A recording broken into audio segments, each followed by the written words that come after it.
Welcome, everybody, to the very first episode of Clubhouse Miles. So hopefully this will be a recurring podcast for you to come and jump in on. It'll be with me and George for the relatively near future. Yeah. And yeah, we'll be just discussing all things running.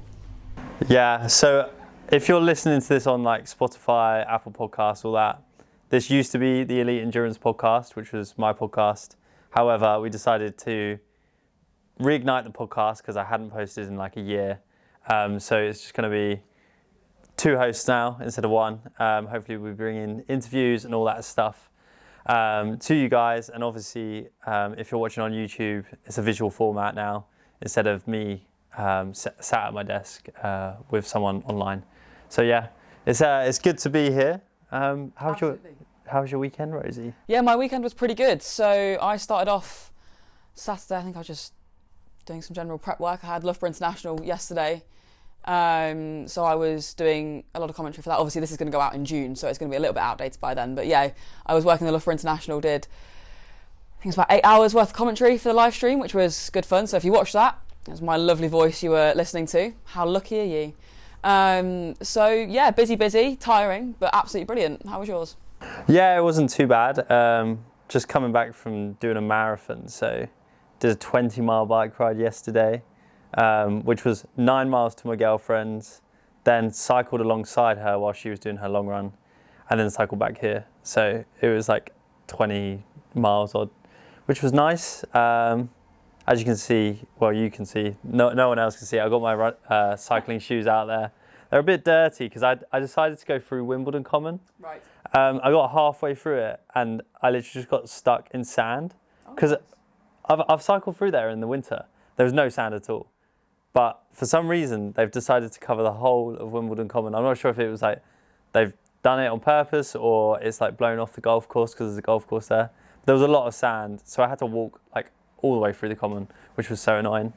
But then I found a new route, which took me around the common, and it was quicker. So, wow, that's huge. Big wins. We love finding new routes. In fact, me and Liz, who I'm sure you will meet at some point, Clubhouse Mile, she's one of the faces behind absolutely everything we're doing. We went on a lovely long run around Home Park and discovered Home Park a little bit more the other day. We had no real proper routes around there, so we went and made a new one up, which was really fun. So, yeah, really good. Yeah, so for those that are listening, we're based in London, so like southwest London. So yes, if you want to come see us and go for a run, let us know. I don't know why I'm asking that, but yeah. So we both used to go to St Mary's University. We just graduated basically. We're waiting for our grades, so hopefully, fingers crossed, we've passed. But yeah, so we both do sports journalism at St Mary's. We just finished our masters there. You've just had exams. Mm-hmm. I was lucky that I didn't have to do the exams because I'm on a 2-year course. But can you just explain, like, to those that are listening, like what the NCTJ is and why we have to do it, and just kind of like general sports journalism stuff? Yeah, so the degree that we have been doing is the sports journalism degree, and that's a whole load of writing, filming, editing, podcasting, all this sort of stuff, which is really great fun, which obviously we've been loving doing. The interviewing especially is always good.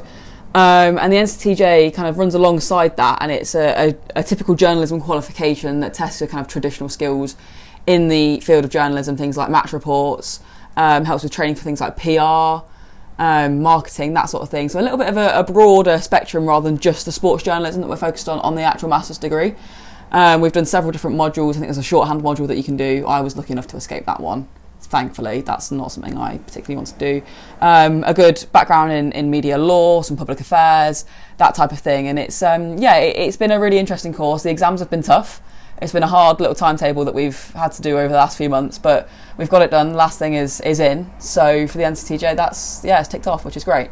Yeah, very nice. And I think for me personally, I didn't do the NCTJ. Well, I started the NCTJ, so I've done like half of the exams, and I did all right in them, but when I was lucky enough to work for Eurosport during the Olympics, and I was talking to my supervisor, and he basically said that, to be honest, because you've got that, you kind of don't need an NCTJ because that's proven that they don't really care about the NCTJ. Like, I didn't even put it on my CV at all. I just said I was studying sports journalism. So I think it's a very traditional thing, and they like it if you want to write for like the Times or the Telegraph and stuff like that.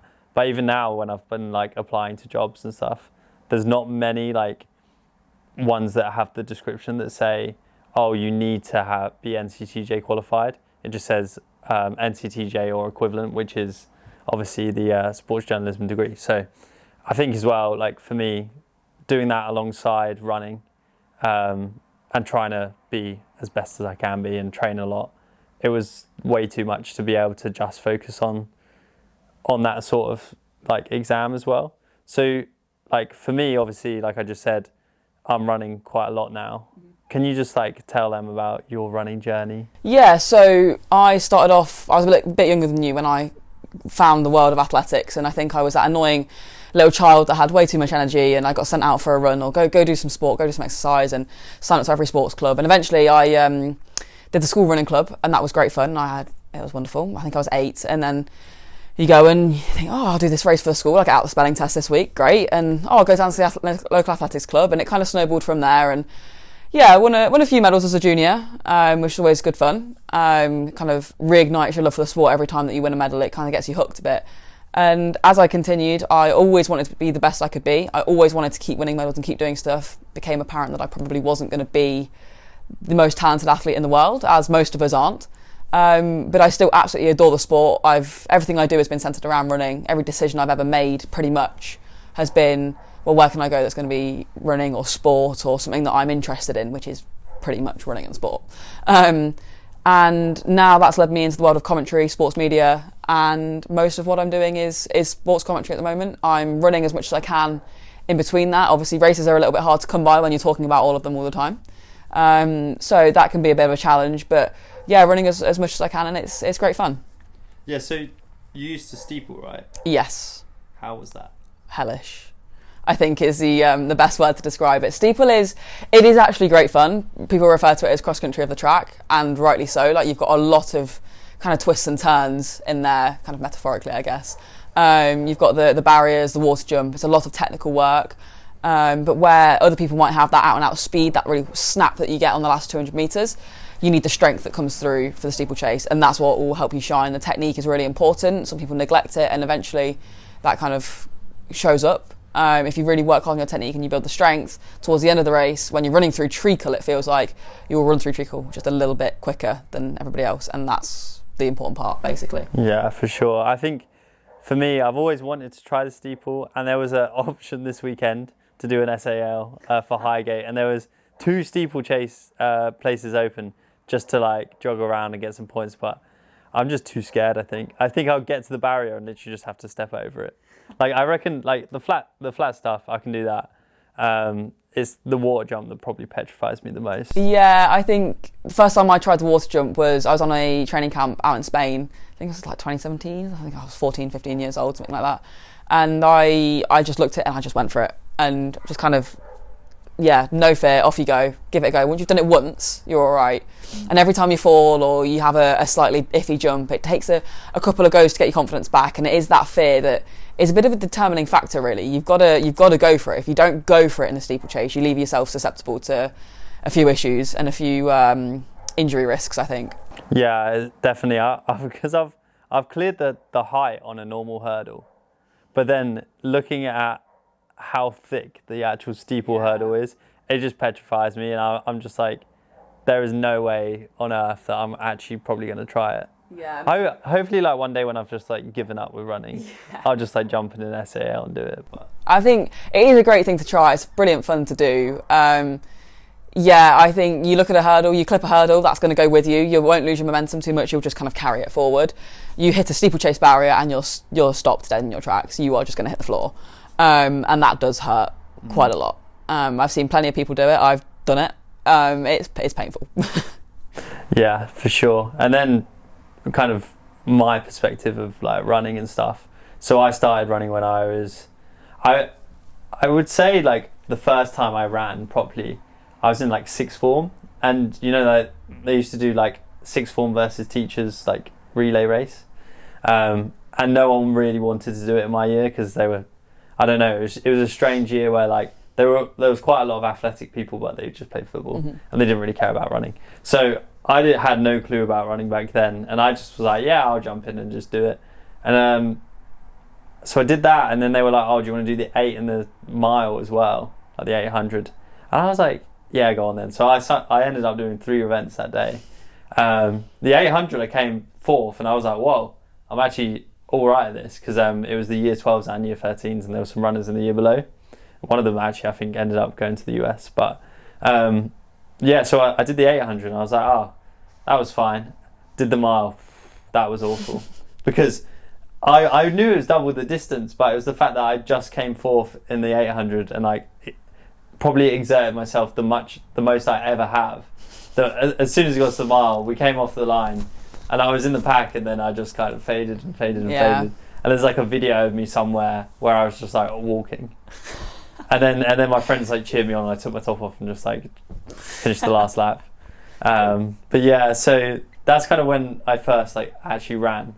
I didn't even go for a fun run, like that was, I kind of just did it on the day. And then I was like, oh, if I came 4th in the 800, I might be decently all right at running. And I went to uni, and then a bet with my friend resulted in me going to training really hungover with the team at Warwick University. And then it just kind of snowballed from there, really. It was probably a very different way to the way a lot of people get into running. I mean, my first race was like a half marathon, which is like, I didn't even do like a cross country before that, which is usually the way most people go. But I think that was like probably the start of like the digital age of like half marathons being like really popular. And Cool. I can't remember where I was. Yeah, so we had a few technical issues there, so we're now on the one camera setup, as you can see. But hey, you don't get a pilot without a few issues. Yeah. Half marathon. I think you were talking about your half marathon. Yeah, so I did like a half marathon when I first started running, and I was like, oh, what did I do in 97 minutes or something? And That's I was not like, bad going. Yeah, because the whole reason why I did it was my brother wanted to race me over a half marathon because he reckoned he could beat me, and he couldn't. And that was the first time in sports that I could beat him at something. And I think that's when the whole running thing started for me properly. And then COVID happened, so no racing, so a lot of training. Broke 20 minutes for the first time. By the end of lockdown, I was running like 17:30. I was like, this is like, it's pretty good going. It's a very big progression from someone huge, who's like not been able to run like sub 20. I kept trying, couldn't do it. And I realized that mileage for me was the key. And I think a lot of people that are just getting into running now, they don't realize that kind of if you run more, you're just going to get so much better. Yeah. Like, I think obviously like you can get injured and stuff like that, but I think there's no secret to running. The work you put in is the work you get out. Yeah. And I think for most beginners, like running more makes you way more efficient at running, but it also means that you can run faster for longer distances. For sure. Yeah, so. I would agree with that on principle. I think on the whole is the more you practice something, the better you get at it. I think it's a pretty solid principle for most things. But if we go into Clubhouse Miles a little bit, so obviously we're a brand new outlet, and this is something that we've been thinking about making for a little while. We've been discussing it for some time, and basically what you can expect from us over the next however long as we build our page, we build our outlet, and we develop kind of who we are as a media kind of go-to for all your athletics and endurance running news, your content. I think we're aiming for quite a bit of stuff, aren't we, really? This is kind of like our passion project. Obviously we're going to continue freelancing and hopefully get some like maybe full-time work that we're looking to get, but this is kind of like just us kind of wanting to enjoy ourselves. Yeah, it's just something for a bit of fun, something that, like you said, it's a real passion project of this is what we love and the sport that we love doing it for.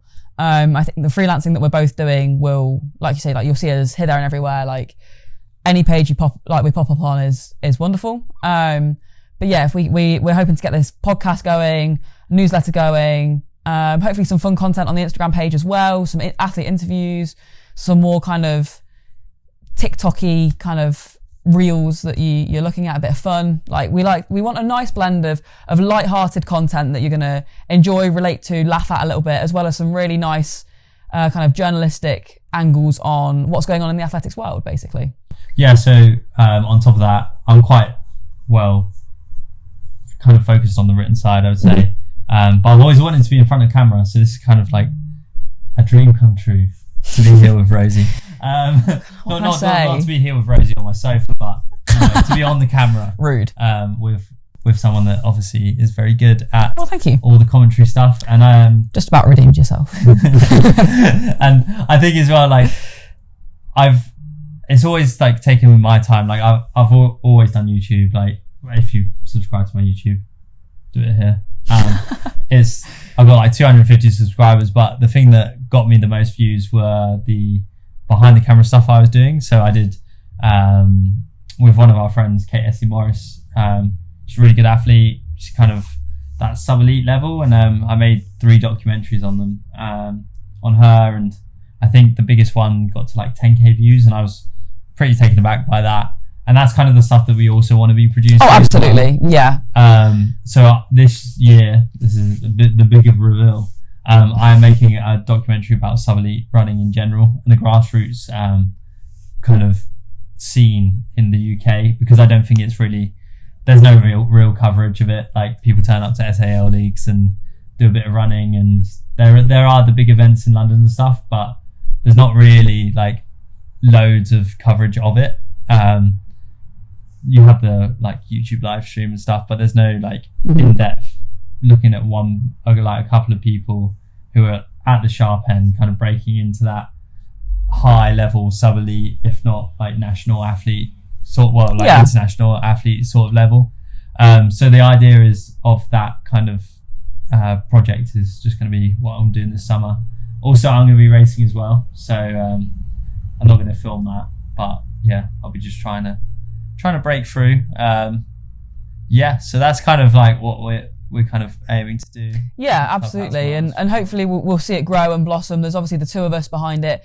You'll at some point as well, like I mentioned earlier, you'll meet Liz, who's behind the scenes helping us work away on content ideas, and kind of bringing our vision of Clubhouse Miles to life a bit. So hopefully you'll enjoy the journey. It'll be an interesting one, especially as we do get more athletes involved. We can speak to some of the athletes that we know around here down in southwest London, hopefully some athletes as well that are kind of dotted around the UK, and we can tell the story of those that are doing some pretty cool bits and pieces.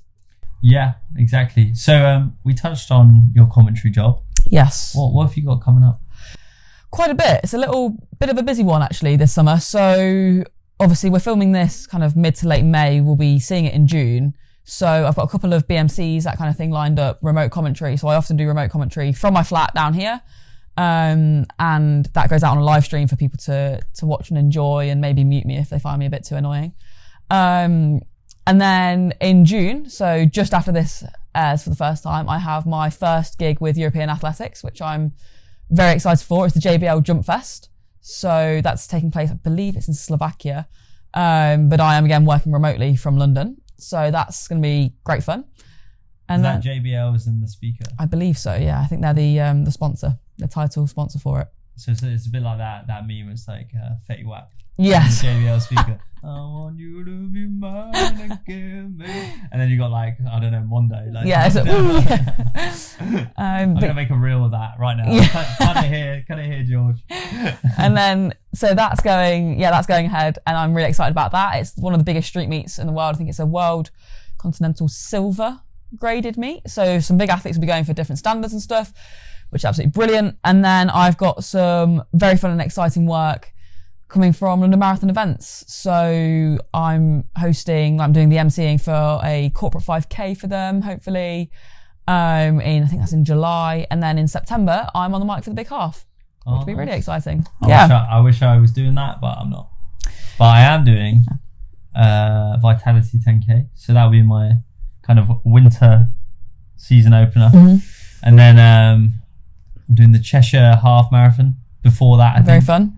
And then after the 10K, I'm also doing the Great South Run. Mm-hmm. So, yeah. Brilliant. Should be good. Got a big calendar ahead of me. I've got a few 5Ks for now, just to get the speed in for the winter, really, because of the absolute abomination that was my marathon debut, which I might as well touch on. Go on, let's hear it. Well, so basically, I was going for 2:37, and like for a lot of people, that is like fucking crazy. Like, that is absolutely. It's a big time to go for. That is. Yeah, because it's also the championship qualifier. If you want to race London in the championship, which is like the British Championship, you need to run that time. I didn't realise that how attainable I thought it could be in comparison to how unattainable the half is for me, because the half marathon time is a lot faster, and it's probably stacked way more easily it's geared more easily to run the marathon distance and get the qualification time. So for the half, it's actually 72:30, which is 5:30-minute miling, whereas for the full, it's 2:37, which is, if you want to get well under it, you kind of want to be running between 5:55 per mile and 6-minute miling. So for me, 6-minute miling's not too bad. That could be like a decently hard, steady run for me. It's not threshold, it's not tempo.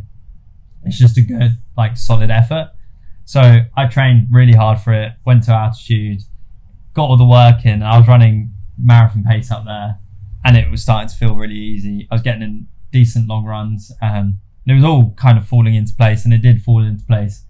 Got out to Geneva, started racing. I go through 10 miles in like 1 hour flat. Like, I'm literally zoned in, locked on 6-minute miling pace. It was literally like, I remember looking down at my watch, and it was like, we went through the thing. I looked down at my watch, it just said 1 hour. It just ticked over to an hour. So I knew I was like dead on pace, and I was like a metronome, and I had like a group of people that were just running with me. Like, I was leading them, and they were like, if you're running 2:37, like, you got to lead us the whole way. And I was like, yeah, that's fine, just jump on. Anyway, we got to like 15 miles, and by this point I was on my own. Everyone had fallen off the back. I was really lucky that I had family and friends on the course who had water bottles for me, that I was literally tipping over my head because it was like 20-degree heat. But a lot of other people, they were relying on cups, and the problem with cups is you tip them over your head easy, but drinking them is awful. And they were the plastic hard cups, you know, like when you go to like a beer garden. So they were rock solid, so you couldn't even like squeeze them to like sip them in your mouth. Like, you literally had to like try and gulp them, and people were just struggling with that. And I was lucky enough that I knew I was going to struggle with that, and that I had family that came along and supported, and they managed to see me quite often. So anyway, I get to 15 miles on my own at this point. I've kind of started to slow by like literally 3 seconds. So I was running like 6:03s, which was fine because I knew I'd still comfortably run the time. And I've had 2 gels that were in like the loops of my front pockets, and start running.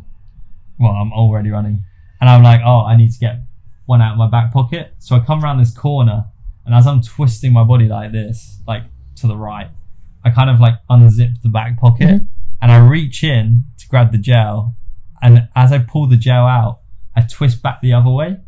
And I think as I twisted back the other way, I pulled a muscle on the side of my back, and it was like, the pain was like a 2 out of 10. Like, it wasn't bad at all. So I'm like, it's fine, just don't think about it, take the gel. And then I'm like playing with the gel, trying to open it, because my hands got so sweaty and so stiff. They're like, at 15 miles, I can't even like open the gel. And then I'm panicking in my head. I'm like, oh, like, this is going down the drain. But then I managed to open the gel slightly, like a tiny hole in it. And I was like literally squeezing it into my mouth, and it was working. So I was fine. And then I get to like 18 miles, and the pain's gone from like a 2 to probably like a 9 out of 10. And this is like when I know I'm like, literally, I'm in trouble. Like, this is like the worst nightmare of anyone, because I'm not blowing up. Like, I've been taking the gels so well. I've been running a decent pace. I'm not blowing up, but my back is in absolute pieces.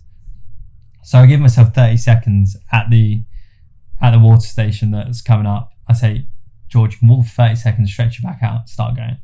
So get to the water station, down a cup of water, start walking, feeling all right, manage to stretch it out a bit, start running again.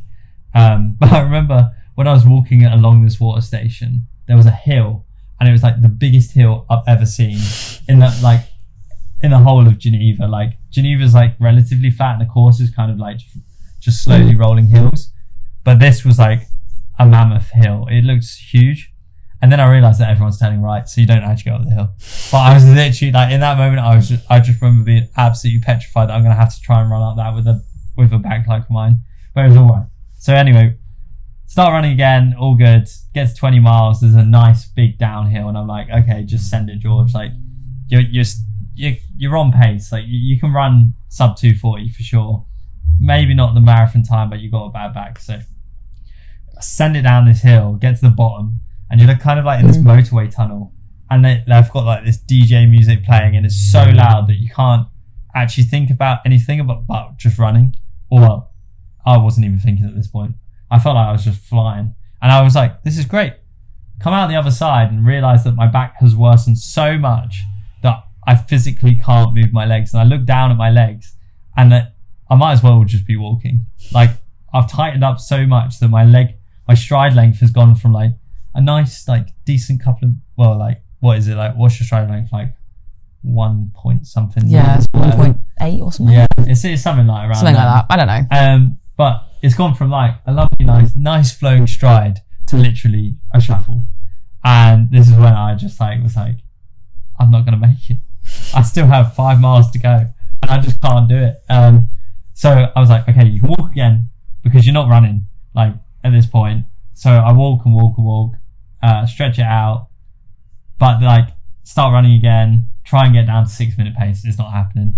So I was just like, okay, this is it. I'm going to go for sub 240. Sorry, sub 250. So I'm running, and then I must be 23 miles in. So I only got 3 miles left, and I'm literally running 9 minute miling. That I'm crawling to the line. Like that's all I had to do. And I get to the line eventually in 2:56, so wasn't the debut that I wanted. So we've got to try and run the half marathon time now. So yeah, I mean, marathon debuts rarely are they? There's a lot of respect needed on the marathon distance, and I'm sure a lot of our viewers hopefully a lot of our viewers will relate to that and will know that the marathon is quite a thing to achieve. So a sub 3 hour marathon, even in pieces, is pretty good going. Yeah, I feel like, for me, I had to remind myself that people like spend their lifetime trying to break 3. Yeah. And I'm a different level to them people, but like, it is hard. Like, just running is hard. It is hard. And I think, because me and Rosie are in this like bubble of all like loads of runners, that we kind of forget that actually. Yeah. It's very easy to lose the perspective of exactly where you are in running, and we get swallowed up in your training and your next target and who else is around you in the comparison of everybody else, when actually if you take a look at the big picture, a sub 3 hour marathon is incredible, and there's not very many people that actually can do that. There's not very many people that can run a marathon at all. So if there are any marathon finishers that are watching or listening, then themselves, like, it doesn't matter the time. You see London Marathon's one of their big promotions this year has been finished lines, not finished times. And that's exactly right, because a marathon is so impressive. So to get round in less than 3 hours with an injury is pretty damn good, George. Yeah. Well, speaking of marathons, obviously you said that you were working for London Marathon. Yes. What was the most impressive thing that you saw on that day? Because you were emceeing the event, you were out there watching all the people drag themselves across the line. So what was kind of your highlight of the day? So yeah, that was a long weekend. I worked the mini marathon the day before for the juniors. That was very inspiring, very energetic. There's a lot of enthusiasm there, which is brilliant, but very tiring for me. And then the next day I was on the finish line with some incredible commentators and announcers, with Jeff Whiteman, Kath Merry and Chris Temple. I was very lucky to be in such incredible company. And yeah, to be on the mile watching people finish was really inspiring. But I think for me, the best part was watching those athletes coming over with the times of kind of 6, 7, 8 hours, because it meant so much to them. Their marathon is just as far as the marathon that the people ran when they were coming over in 2.5 hours. So to watch them come across the line, the emotion for the people that they were doing it for, their reason for running the marathon was so important and so valuable. They had their charity vests on, we had people carrying buckets of like to collect change or anything like that. And the raw emotion that would come out of them was so inspiring. And I was privileged enough to announce the final finisher on the mile. Of course, the finish then moved to St James's Park till midnight.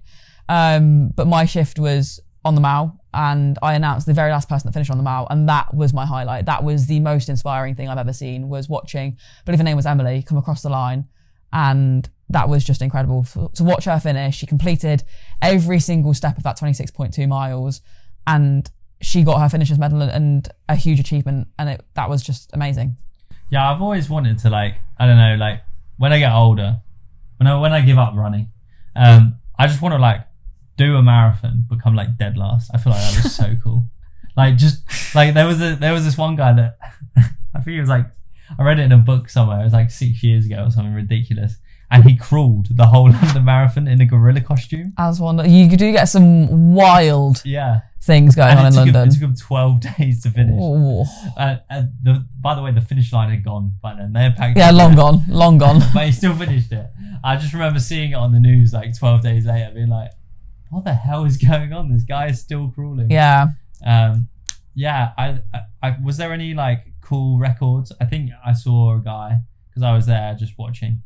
There was a guy running in a suit. He broke the world record. Yeah, so there was a guy going for the world record for the fastest ever marathon in a suit. I mean, there was about, I think, if I can remember my prep work correctly, it was 87 people going for a world record, or 87 world records with 103 people trying to break them, if that makes sense. So there was one for like the fastest marathon in a 10-person costume, fastest marathon in a 4-person costume.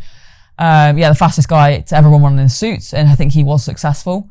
There's loads of them. Then you get some of the charity ones that are very directly related to the cause of the fastest firefighter to finish wearing full kit and breathing apparatus. And yeah, there's some really incredible attempts going on in the London Marathon. Of course, the biggest one is it is now officially the biggest marathon in the world. It has the most finishers in a mass participation marathon ever. And it broke the record. So the record was previously held by New York. That was set in November 2024. And then this year, obviously April 2025, London broke it by about 1,000 people, I think it was. It's pretty nifty. So yeah, it's pretty incredible. So, and I was privileged enough to be the person that announced that on site. I was the one that said it over the tannoy. And that was pretty cool, because that was the moment that like everybody found out, everybody knew in that moment that we'd done it, we'd broken the world record. And that was the target of this year's TCS London Marathon. So that in itself was pretty amazing, because you had something to tell the people finishing. People coming down the mile, they are so exhausted by that point. They need something to keep them going. They need to hear something. So to be able to tell each and every person coming down that mile that they are now a world record holder and part of something so big is really inspiring for them, and was a privilege to be able to do. Did you see the mystery machine? I did. I interviewed them. That was so cool. I interviewed them after the race. They were very cool. So they were running for Young Lives versus Cancer. They're actually from around here. They are in Battersea, I believe. They're based in Battersea Park. So they were running because one of their team members was diagnosed a few years ago with testicular and then lung cancer, I believe it was. Apologies if I've got that wrong. That's my prep work coming in still, and my memory from about a month ago. So yeah, they were running for one of their team members, and who is now in the all clear. He's overcome it, which is fantastic, beaten cancer, which is absolutely incredible. And the charity that helped him and his family was Young Lives versus Cancer. So him and his friends ran as the mystery machine for that charity. That's and so cool. That's really something. Yeah, I think I always remember being younger and watching the London Marathon, and it's always the weekend after my birthday. So I've never actually seen it in person, whereas this year, and now I'm older and kind of left home, I could actually see it in person. And I didn't have to like go and see my grandparents or go and see my parents. I was just like, you know what, this day I'm gonna just go watch it, because I wanted to be inspired for Geneva. And I definitely did come away feeling, one, absolutely shit scared, but two, inspired. So, yeah, because there were people like at the front end that were running really well. Cole running, where did that come from? Yeah, incredible. 2:16:50. Amazing, yeah. And like this guy's like overcome like eating disorder, loads of stress fractures in the couple of years. I've actually like done some filming with him before, and yeah, like decent guy, but to come away with that on your debut, that's insane. Like, yeah, incredible. We all know how my debut went. It was 40 minutes slower than his. Yeah, it's impressive stuff. It really is. And yeah, you can rely on London year in, year out to provide some pretty incredible stories of people overcoming things like you and still getting to the line and missing their target but still finishing. You get people that have the absolute best day they could ever have imagined and a little bit better. And then you get some people that have had a really, really tough time, but it's still so inspiring to see it. And yeah, London, I don't think it can ever disappoint. Yeah, I mean, a lot of people will know in the British running scene, Jacob Allen from Highgate, absolutely was having a stormer. He was on for like 2:12 or something ridiculous. And then the last 3 miles, he just had stomach issues and he like crossed the line in 2:27. He just walked the last few miles. And I mean, it's a shame, but like he said that the one thing that he took away is he executed one of the best races he's ever done. And two, he's realised that one, how hard the marathon is, but like also he's like learned a lot from it. And I think that's what I need to do as well. Like I feel like I learned a lot from my experience. Like I'm going to take the gels from my back pocket to start off with when I'm not fatigued, and then the ones on the front I'll take at the end. And I think there's so much that can go wrong over such long distance that if you're aiming for performance, the margins are so much smaller than a 5k race or a 10k race. Like those two you don't need gels for. You kind of can get away without taking a gel on a half marathon as well. You only really need one if you're going to have one. And I think you just have to realise that, well, also I have to realise that I'm only 25. Like, yeah, people that are running in their 30s are running way faster than they used to. Yeah. Thanks to super shoes. Speaking of shoes, what are your go-to running shoes at the moment? At the moment, I love a New Balance 1080. My V13s are my favourite shoes ever. They have released the V14s. I've heard mixed reviews. So I'm going to be intrigued to try a pair on, but I'm looking at potentially moving to the New Balance Balos, I believe it is, which are very nice and soft shoe for my steady runs. And they're my go-to, hands down. I actually forgot how good the New Balance 1080s were. They're amazing. I had a pair of they were one of my first running shoes. They must have been like V10s or something. And I think I put like a solid 600 miles down. Yeah. Like they were so soft and they kept their softness. They do. Unlike, so I got a pair of like On Cloud surfers that I got for free for working in an event. And I managed 300 miles in them. I now have to wear them as easy day shoes, just walking shoes or gym shoes because they are so spongy now because the sponge is gone, but they're still spongy, if you know what I mean. But you can't run in them because they're just going to fall apart. Yeah. Whereas I remember the 1080s was just so best shoe I've ever worn, hands down. So New Balance, let me know if you want someone to try shoes. Happy to do that. I've heard you got a few shoes lying around, so you know. Yeah, if you ever want to just get some out your way, happy to. Honor's not going to be very happy with me. No, Honor not impressed. Unless you want to send me the new Cloud surfers, I can do a durability test for you. I'll trap them out of a bedroom window, see if they land. There you go. Run them over in a car. That would be a really cool segment. It would be an interesting one. That would. I've got my car. Shoes? Yeah, I can run some shoes over for you. That's fine. Yeah. Well, maybe we'll do that. Maybe we'll just get a load of shoes on Vinted. Yeah, maybe that's the way forward. Yeah. Well, speaking of the way forward, if there's anything that you want to see or want to hear from us in our content going forwards, obviously we have our own ideas and we've spoken a little bit about the direction we want to see Club Pass Miles go into in the future. But if you have any other ideas of anything specifically that would keep you guys engaged and that you want to see, then let us know. And we'd be happy to kind of explore that. Yeah, definitely. Give us a rating on Spotify. 5 stars, of course, but if you give us constructive feedback, give us 5 stars because we want that 5-star rating. We got to get those ratings up, and the higher you rate us, the more people will listen to us, which is always good. That's what we want. That's the aim. And yeah, definitely comment if you're on YouTube. Comment what you want to see. Yeah, let us know. Or DM us on Instagram, or I don't know, give us a shout out, because we have no subscribers as of right now. As of right now, you're watching this now. You better hit that subscribe button, because we have no subscribers. And that's what we need. We may do. My mum might subscribe. I should probably subscribe to this, really, shouldn't I? Yeah. Should probably do that. I should do that as well. Yeah. Well, anyway, thank you so much. Thank you very much. And we'll see you next time.